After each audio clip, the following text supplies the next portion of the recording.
Pennsylvania Senator John Fetterman was the first Democratic senator to visit Mar-a-Lago, and he says he's committed to working alongside Republicans, but can he find a middle ground with an administration that has spent the first week in power destroying Democratic Party policies? And, let's say, he's a little shaky with democracy. I believe it's only been a week since the former president has retaken office. You were there at inauguration. He's been attempting to flex his power. But are you surprised by anything? I didn't even see what that was. He was wearing a similar outfit at the inauguration, and you looked great. I totally feel you. It's not every day that a U.S. senator willingly steps into the hot seat of a fiery talk show, but John Fetterman did just that, and he came prepared. Appearing on The View, a show known for its no-holds-barred debates, Fetterman didn't sidestep the tough topics. From January 6th to his conversations with Republicans, and even speculation that he's veering right, he faced it all head-on. Whether you admire him or criticize him, one thing is certain: Fetterman doesn't run from difficult questions. His recent actions have sparked a storm of reactions. Some see him as a much-needed bridge between political divides, while others accuse him of cozying up to Trump's circle, especially after joining Truth Social. But why does this matter? Because in today's hyper-polarized political landscape, taking the middle ground isn't a safe choice. It's a battleground. And Fetterman? He's standing right in the crossfire. When pressed by the hosts, he didn't back down. He took a firm stance on January 6th, reaffirmed his democratic principles, and made it clear where he draws the line. So, what's Fetterman's endgame? Is he strategically positioning himself for something bigger, or is he taking a risk that could backfire? Let's break down what he had to say. Okay, I get you. So, but are you surprised at anything you've been seeing, or do you anticipate that there's going to be changes that we should be prepped for that we're not thinking about? Honestly, I haven't been surprised by anything now. He's been doing essentially what he actually campaigned on that. Mm-hmm. He announced he is going to pardon the J6 individuals. He is going to absolutely go after the border. So there's a lot of things that he's already ran on. Criticized a lot of it, and I don't agree with everything either, but it's undeniable he actually ran on that and been really upfront. On January 6, 2021, former D.C. police officer Michael Fanone came dangerously close to losing his life while defending the U.S. Capitol. He was brutally beaten, tasered, and suffered a heart attack amid the chaos.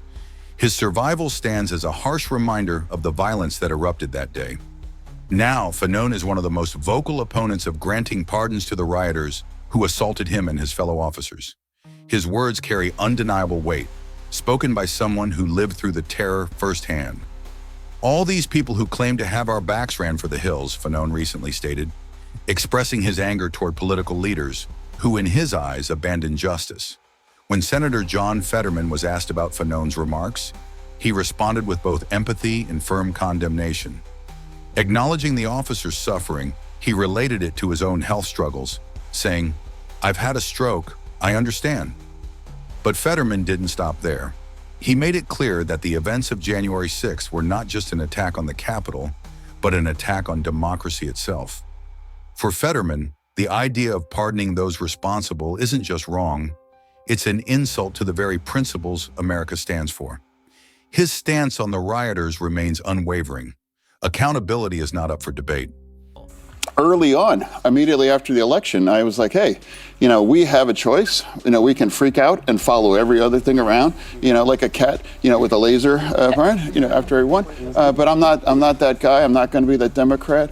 For me, there's things I'm going to agree with, I'm going to disagree with, but I'm in the business of finding wins for Pennsylvania and for the nation, and engaging the president. I see that as doing my job. At a time when many are eager to move forward, John Fetterman is holding his ground, determined to ensure accountability.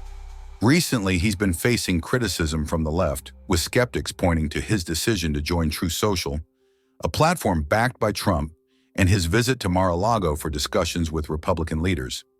Some see these moves as a sign of a political shift, even questioning his loyalty to the Democratic Party.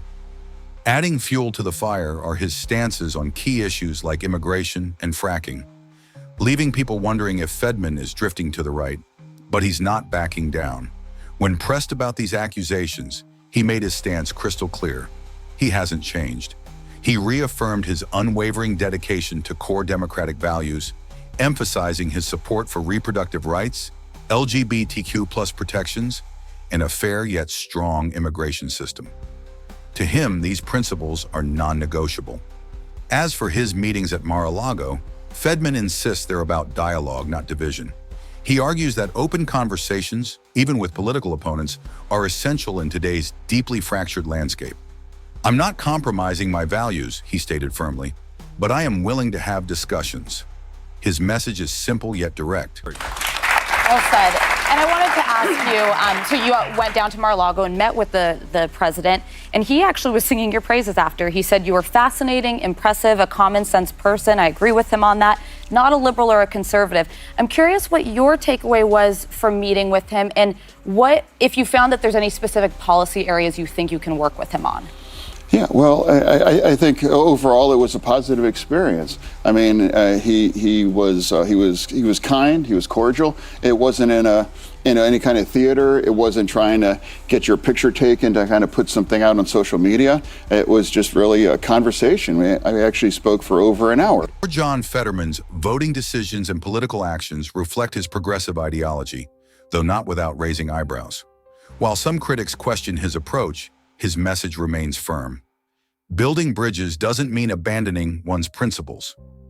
His recent voting record has sparked reactions from both sides of the political spectrum. He opposed Pete Hegseth's nomination for defense secretary, citing concerns over qualifications.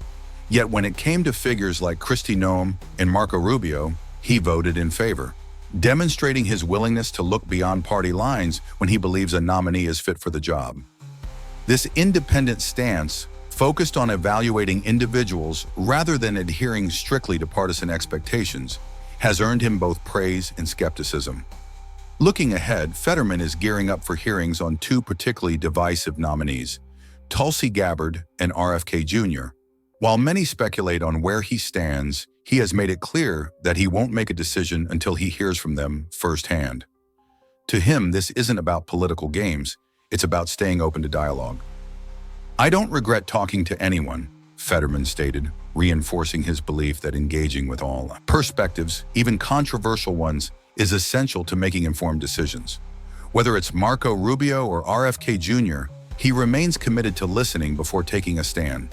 His approach challenges traditional party loyalty, sparking debate over the fine line between compromise and conviction. You did get a lot of criticism for it from some people who thought you going to Mar-a-Lago gives cover to Trump by creating the solution that he's amenable to working with Democrats. I was very supportive of when people like Mitt Romney and Rob Portman worked with Joe Biden, so I understand the need for bipartisanship. I didn't love the optics of you going to Mar-a-Lago. He was going to, which is his palace. He was going to be in Washington a week later. But what was your goal, and do you feel ultimately you were successful? Well, here's what happened. I was being lazy on the couch like Friday night, and my team reached out saying, "Hey," and I don't know if this is like a trolling or a hoax, but they extended an invitation. John Fetterman has made one thing clear: he's not afraid of tough conversations. Whether he's sitting across from Republican leaders or engaging with controversial figures, he believes that open dialogue is the key to making informed decisions. For Fetterman, it's not about agreeing with everyone, it's about listening, challenging his own assumptions, and expanding his understanding. You can't move forward by shutting out half the country, he asserts. These discussions, he says, have been eye-opening. Engaging with political opponents has given him deeper insight into pressing issues. And he insists it's not about watering down his beliefs, it's about finding real solutions. In an era of intense political division, Fetterman sees value in this approach, but not everyone is convinced. Critics argue that by meeting with opposing voices, he risks appearing inconsistent, fueling doubts about his commitment to core democratic principles. He dismisses these concerns, maintaining that transparency and fairness drive his decisions. "My values haven't changed, and they never will," he states firmly. To him, sitting down with those who disagree isn't a sign of weakness. It's a demonstration of strength. His stance challenges the idea that bipartisanship is a betrayal, sparking a heated debate about what true leadership looks like in today's polarized political climate. Fetterman's willingness to cross ideological lines has ignited controversy, drawing both praise and criticism from the public and media alike. And overall, my wife was there, and she might be watching right now at home. Hi, Giselle, if you're home. And she was there as well, too, and we just had a conversation. And one of the things, can we agree on? Well, one of the things that was easy, like the Dreamers, the Dreamers, immigration, that. And Giselle was part of that community, and we both had the opportunity to express that. I would also, I'm on the Ag Committee, and I think protecting the SNAP as well, too. Food insecurity is really important issue. And some people on that side wants to go after that or weaponize that. So for me, those are kind of issues. Other things that we can agree on as well. But overall, it was just a straight up conversation. And I just have a rule, like I'm going to engage and have a conversation that's anyone playing it straight. And that's be doing my job again. John Fetterman's recent political moves have sparked both praise and controversy. His outreach to Republicans and independent stance on key appointments have been seen by supporters as a sign of pragmatic leadership. They argue that his willingness to engage across party lines is exactly what's needed to break through Washington's political deadlock. To them, he represents a leader who prioritizes solutions over strict party loyalty. However, not everyone is convinced. Critics, especially from within his own party, argue that he's drifting too far from core Democratic values. His decision to join Truth Social and meet with Republicans at Mar-a-Lago has raised eyebrows, with some questioning whether he's straying from progressive ideals. Among his strongest detractors, there's even speculation that this independent approach could weaken his influence within the Democratic Party. The big question is, how will these choices shape Fetterman's political future? Will his independent streak earn him respect as a leader who puts principles before partisanship, or will it alienate progressives who see his actions as a betrayal? One thing is clear. Fetterman has positioned himself at a crossroads where his reputation within the party and among voters could be redefined. Despite the criticism, Fetterman made his stance clear in a recent public appearance. He firmly rejected any notion of switching parties, stating, "I'd make a terrible Republican," and pointing to his progressive stance on key issues like abortion rights, LGBTQ+ protections, and immigration. He insisted that these values remain central to his identity and his political mission. Pushing back against claims that he's shifting right, Fetterman urged critics to look at his voting record, which he says reflects unwavering support for democratic principles. His recent decisions, he explained, aren't about appeasing the opposition, but about doing what he believes is best for the country. His message to skeptics was straightforward. Judge him by his actions, not by speculation. He argued that his consistent support for progressive policies speaks louder than any rumors or controversy. By the end of his remarks, one thing was undeniable. Fetterman isn't backing down from his beliefs, nor is he afraid of political backlash. His approach to bipartisanship challenges traditional party boundaries, sparking an important debate about what leadership should look like in today's deeply divided political climate. Is Fetterman redefining what it means to be a modern leader? Or is he taking a political gamble?